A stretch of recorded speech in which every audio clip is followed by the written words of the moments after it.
Nun-sexting scandal. Accused priest refuses to cooperate.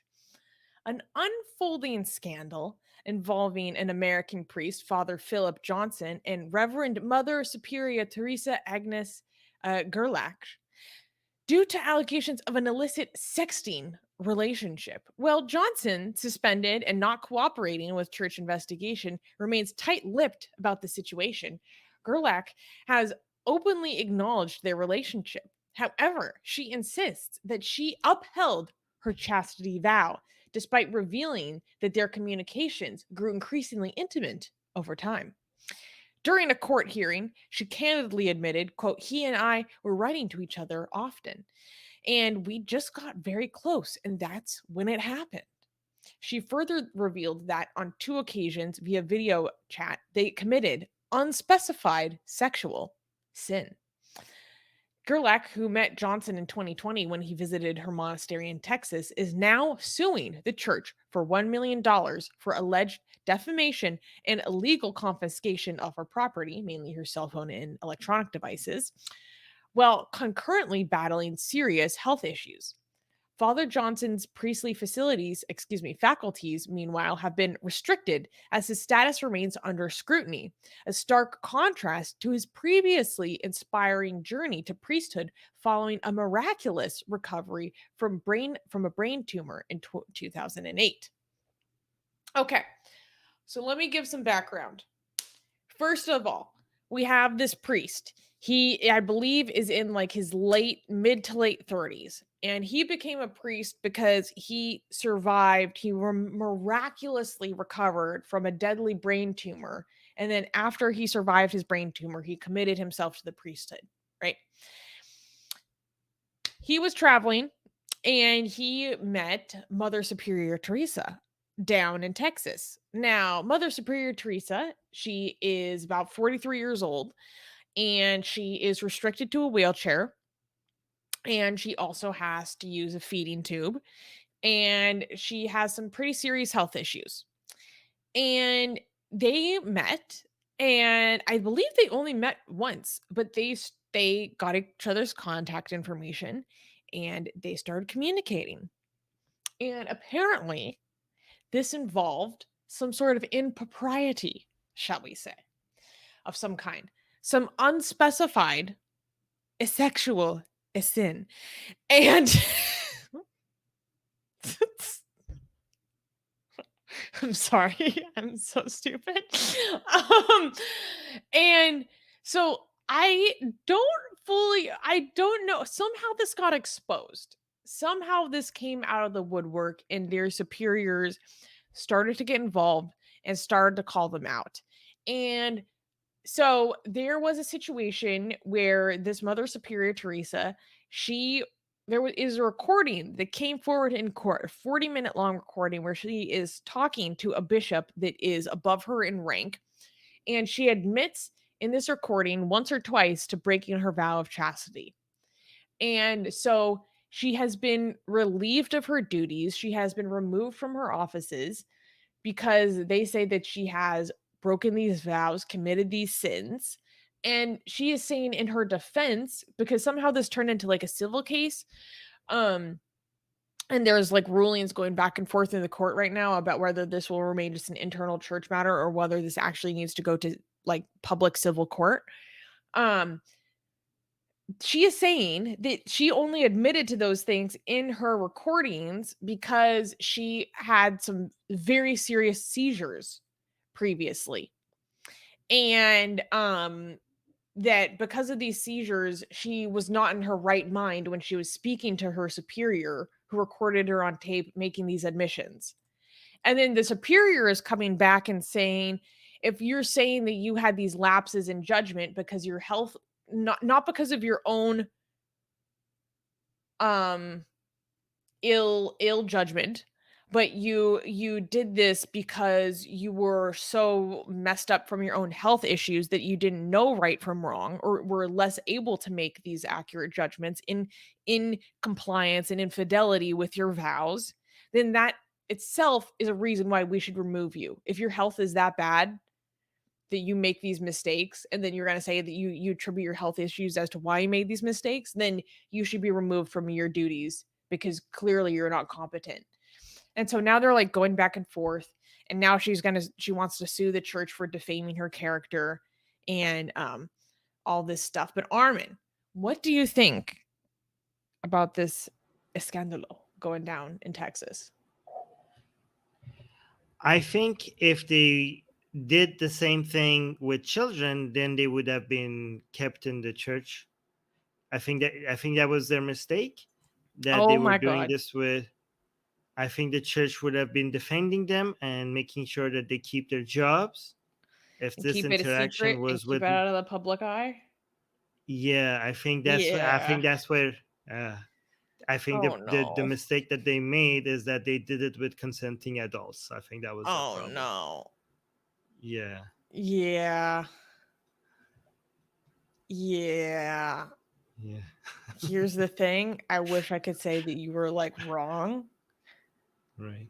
but the church actually would go out of their way to cover this up if it was Yeah. anything else. God damn. These comments have me dying. None on the run. Wait, no, she can't. Just let them have some fun. Wait, there Yeah. was another one from Zaid that made me laugh. He just said, let them cook. Wait, I don't get this one.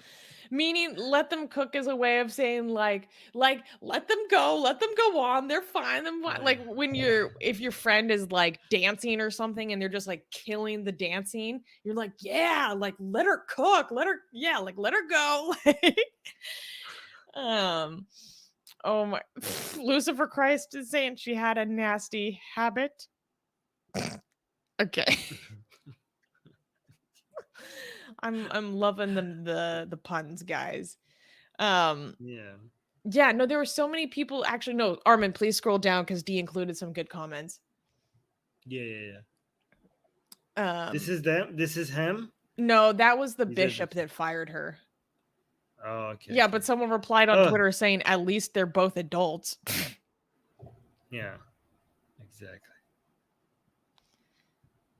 Oh Does she no! have an Oh, OnlyFans? oh my Oh God! no. You, here's the thing, though. Imagine having to defend yourself against this, Mm-hmm. something that would,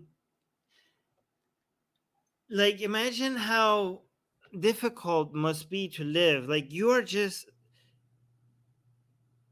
that this is seen as something shameful and disgusting and dark that you have to defend yourself against, rather than just something that the adults do, consenting adults do. Mm-hmm. Mm-hmm. Like, imagine this.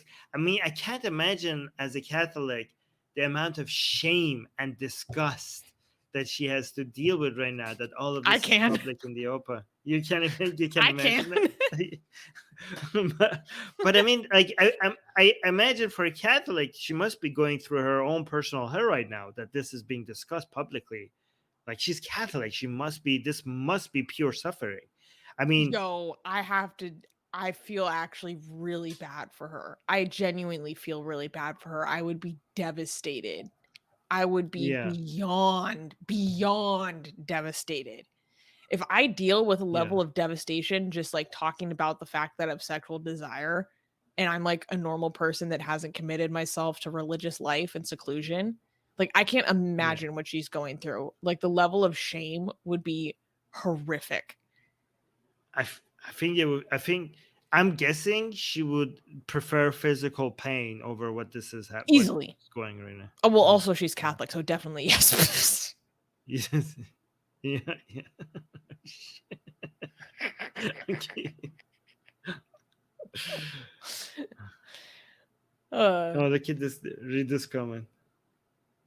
yeah, someone's saying, way to go, guys. Nuns and priests are human too, like it's true. Like they still have Yeah, these desires. They should. It's okay. But this ideology makes it not okay. It makes it inhuman to them. exactly. I feel bad. You know, I can make you feel better about this. Okay, these are the same people responsible for making other people feel shame and disgusted about their own bodies and sexual desires. Does that make it better or no? Well, one, we I don't mean, know no, who they because are as they're individuals, so maybe right. not. But Maybe not. I even tried. so, I don't. It makes me sad. But speaking of, you know what's so funny? I literally have this book right here called "The Catholic Church and the Sex Problem," Oh, and wow. this What's is the problem? written in the 1930s, I think. No. This this is written like in like 1949. And this was written by an Wow. ex-priest who became an atheist, and then he became a public speaker that would go around the country like promoting atheism. Oh, wow. Yeah, in the early 20th century. How cool is that? That's pretty cool. That's He pretty wrote this when he early. was like in his 80s. It's very small too. Sounds like looks like a 5-minute read. It says, yeah, extremely revealing pamphlet by ex-priest Joseph McCabe clearly explains the sickness and pervasive perversion of the Catholic Church's teachings, practices, and history regarding human sexuality. I was in a bookshop with a friend and I just pulled this out and I was just like flipping around and this is the first thing I pulled and I was like, well, I have to buy this now. So, Anyways. we got a super chat. Do you want to read this one? Ooh, lovely. Watcher, thank you for the super chat saying, what happened to Armin's debate arc, by the way? What debate arc? Well, a few years ago, you used to do more debates, like about a year and a half ago. Oh, yes. Should I do more of that? Let me know. Leave a comment. Do you enjoy debates? I feel like they're now repetitive. Like I mean, if I talk to a Muslim, for example, actually, never mind. I am doing more debates on the atheist experience. Oh, technically, yeah. Yeah, so there you go. That will be. I will do my debates there. So there you go. I think you should not debate religion because you've been doing that for like what, over 15 years. I think you should debate liberalism and modernity. Yeah, I think that would be be actually intellectually stimulating for you because I know you. yeah. Yeah. So yeah, I will look into that watcher. Yeah, but I am doing debates on the Persian channel still. So there's that. A lot of those. So just learn Farsi, Yeah. guys. Just learn Farsi. Just learn first. Low-key, I'm Adam learning just Farsi to watch Armin's Persian content. Adam got a membership from Darko. Darko got 5 people memberships. 5 people. Yes. Oh, Thank you, nice. Darko.